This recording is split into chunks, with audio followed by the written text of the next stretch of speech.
आप सुन रहे हैं खास ऑडियो सीरीज शांतिवीर, कहानी भारतीय सेना के एक नायाब योद्धा की। एपिसोड 7, अशुभ कौवा।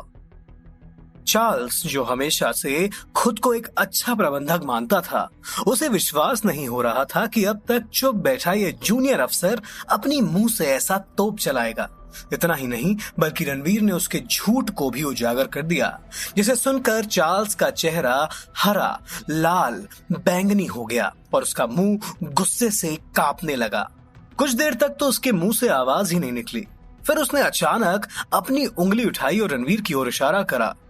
कांपते हुए, अभी भी बोलने में असमर्थ, उसके दिमाग में एक भयावह विचार उमड़ पड़ा कि वो रणवीर के मुंह न लगकर सीधा भारत के नेशनल पीस कीपिंग फोर्स के चीफ जनरल बख्शी पर ही इंटरनेशनल पीस कीपिंग अलायंस के समझौते का उल्लंघन करने का आरोप मढ़ दे। और उसने वही किया। गुस्से से दंदनाते हुए उसने जनरल बख्शी से कहा, आप जानते हैं कि ये लड़का बढ़ा चढ़ाकर मेरे प्रबंधन पर उंगली उठा रहा है, वो भी आपकी आंखों के सामने, और आप चुपचाप उसे करने दे रहे हैं। जब से हम एयरपोर्ट से रवाना हुए हैं, मैं इसकी बदतमीजी को देख रहा हूं। आप लोग हैं कि इसे कुछ बोलते ही नहीं। मैं सिर्फ आपकी शक्ल देखकर चुप हूं, वरना मैं कब का आप लोगों को किसी जूनियर साथी के साथ इस जगह का इंस्पेक्शन करने भेज देता और खुद हेडक्वार्टर्स में अपने ऑफिस चला जाता। मैंने सोचा कि आप संग में हैं तो आप अपने पुलिस स्क्वाड को समझा देंगे कि हम यहाँ किसी वेकेशन पर नहीं आए हैं। हम इस देश की बिगड़ी परिस्थिति सुधारने आए हैं। आप लोगों में अगर अपने इस रहने की जगह को ठीक करने की काबिलियत नहीं है तो आप इस देश की कानून व्यवस्था क्या सुधारेंगे? आप लोगों के रहने के लिए तो बस यही जगह बची है। अब आप देख लीजिए कि आप यहाँ रहने का बंदोबस्त कर सकते हैं या नहीं। अगर आप लोगों से ये काम नहीं हो सकता तो बोल दीजिए। मैं इंटरनेशनल अलायंस को सूचना दे देता हूँ कि आप यहाँ तभी काम करने को राजी होंगे जब आपको किसी 5 सितारा होटल में ठहरने का बंदोबस्त किया जाए। फिर वो रणवीर की तरफ देखकर बोलता है, मैंने अपना बहुत अपमान सह लिया। अब मुझे आपके इस असभ्य अफसर से अपनी कोई और बेइज्जती नहीं करवानी। मैं चलता हूं। आप वालसी से आए सुरक्षा बल के साथ हेडक्वार्टर्स चले आइएगा। ये कहकर वो जाने को ही होता है कि जनरल बख्शी उसे रोकते हैं। डायरेक्टर चार्ल्स, मैं अपने इस अफसर की तरफ से आपसे माफी मांगता हूं।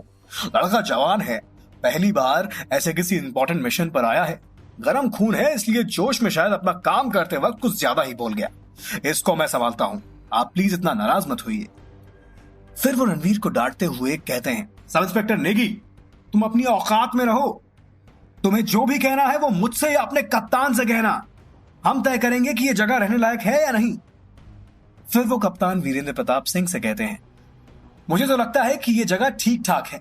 जब यहां दूसरे लोग रह सकते हैं तो हम क्यों नहीं? आपकी क्या राय है कप्तान सिंह? अगर ये जगह ठीक नहीं भी है तो हम इसे ठीक कर लेंगे जनरल बख्शी, आप चिंता मत करिए। वीरेंद्र प्रताप सिंह अपने सीनियर से कहते हैं। वो जानते थे कि जनरल बख्शी उनके स्क्वाड की भलाई के लिए ही ये बात कर रहे हैं। उनके स्क्वाड को वहां बहुत दिन गुजारने थे और उन्हें डायरेक्टर चार्ल्स की सहयोगिता की जरूरत थी।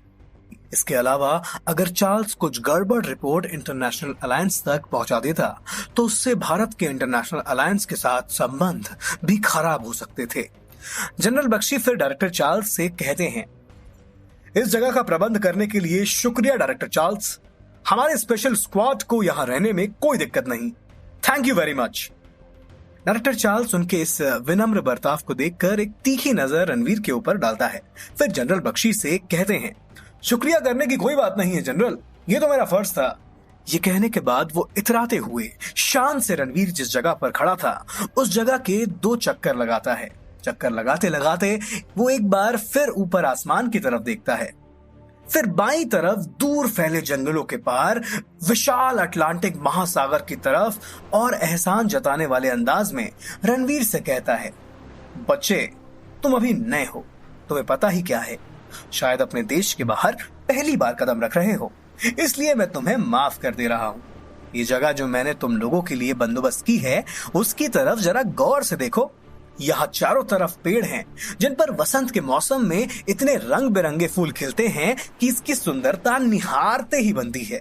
इन पक्षियों की आवाज सुनो, इनकी सुरीली आवाजों से इस जगह में हर वक्त एक संगीत बजता रहता है। उस तरफ देखो, वहां विशाल अटलांटिक महासागर है जिससे हमेशा तुम्हें ठंडी हवाओं के झोंके ऐसे छूकर निकलेंगे कि तुम एसी की हवा भूल जाओगे। समुद्र में बहती हुई लहरों की आवाजें कि तो क्या ही कहने। तुम उनको सुनते सुनते कब रात को नींद के आगोश में चले जाओगे उसका तुम्हें पता भी नहीं चलेगा। शायद तुम्हारा दिमाग खराब है कि तुम्हें सिर्फ जगह की कमियां ही नजर आईं, उनकी खूबसूरती नहीं। तुम्हें पता है 10 साल पहले जब इस देश की परिस्थितियां खराब नहीं थी तब यह जगह एक पॉपुलर टूरिस्ट स्पॉट था। दर्जन भर से ज्यादा 5 सितारे होटल इस समुद्र तट के किनारे पर धड़ाके से अपना कारोबार चलाते थे। अरे पर्यटकों से ये जगह भरी रहती थी। अरब देशों से शेख अपने रईस परिवारों के साथ यहाँ महीने गुजारते थे। क्या दिन थे वो, जब सुंदर सुंदर लड़कियां बिकनी पहनकर इन बीच पर घूमा करती थी अपने स्किन टोन को टैन करने के लिए। हर वक्त यहाँ शबाब और शराब छलकते हुए दिखाई देते थे। वीरेंद्र प्रताप और जनरल बख्शी को डायरेक्टर चार्ल्स की ढकोसलेबाजी समझ में आ रही थी, लेकिन रामलाल पांडे जी तो चार्ल्स के दिए गए वर्णन से बहुत प्रभावित हुए। उनकी आंखों के सामने वो हंसी नजारा बहने लगा और उन्होंने उछल उछल कर बीच की तरफ देखना शुरू किया ताकि उन्हें भी वो जंगली झाड़ियों से छुपा समुद्र नजर आए। कुछ पलों के बाद वो चहक कर बोले, डायरेक्टर चार्ल्स, मैं आपकी बात से बिल्कुल सहमत हूँ। जब हम यहाँ हालातों पर काबू पा लेंगे तब यहाँ से समुद्र तट तक का एक रास्ता भी तैयार कर लेंगे। उसके बाद आराम से सुबह और शाम उस तट पर सैर करा करेंगे। मुफ्त में समुद्र तट पर अपने परिवारों के संग छुट्टियां बिताया करेंगे। पांडे जी की बात सुनकर चार्ल्स का दंभ और भी बढ़ जाता है। वो समुद्र की दिशा में देखकर अपने कमर पर दोनों हाथ रखकर रणवीर को ताना मारते हुए कहता है, तुम आजकल के नौजवानों में ना तो अक्ल है और ना ही हिम्मत, ना तो होश है और ना ही जोश। अपने सीनियर्स को देखो और सीखो कि बाजुओं का बल बिना जिगर के किसी काम का नहीं होता। इनकी उम्र ज्यादा है लेकिन शायद ताकत और हिम्मत तुमसे किसी भी अंश में कम नहीं। कर्नल रामलाल पांडे जी चार्ल्स की इस बात को सुनकर और भी उत्साहित हो जाते हैं और कहते हैं, डायरेक्टर चार्ल्स, मैं तो शुरू से ही आपके साथ सहमत था। इससे बेहतर जगह हमें मिल ही नहीं सकती। आप लोग एक रईस देश के निवासी हैं, तो रईसों की पसंद खराब कैसे हो सकती है? मैंने सुना है आप राशन पानी के साथ साथ मनोरंजन का भी काफी सामान लेकर यहाँ पहुंचे हैं। हम तो सिर्फ यहाँ राशन पानी का सामान लेकर ही आए हैं। अगर आपको बुरा न लगे तो मैं आपके रसद के भंडार को एक बार देखना चाहूंगा। वीरेंद्र प्रताप सिंह को कर्नल पांडे की चाटुकारिता बिल्कुल सहन नहीं हो रही थी। वो जैसे जैसे अपनी बात बोले जा रहा था वो वैसे वैसे अपनी लालचीपन का खुलासा भी करता जा रहा था।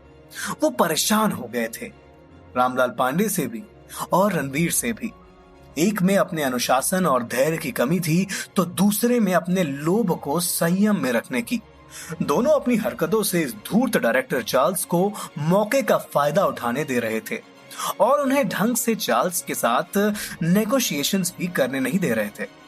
जनरल बख्शी भी कप्तान वीरेंद्र प्रताप के गुस्से से भरे चेहरे को देखकर उनके मन के भाव पढ़ पा रहे थे, लेकिन वो भी उनकी ही तरह विवश थे।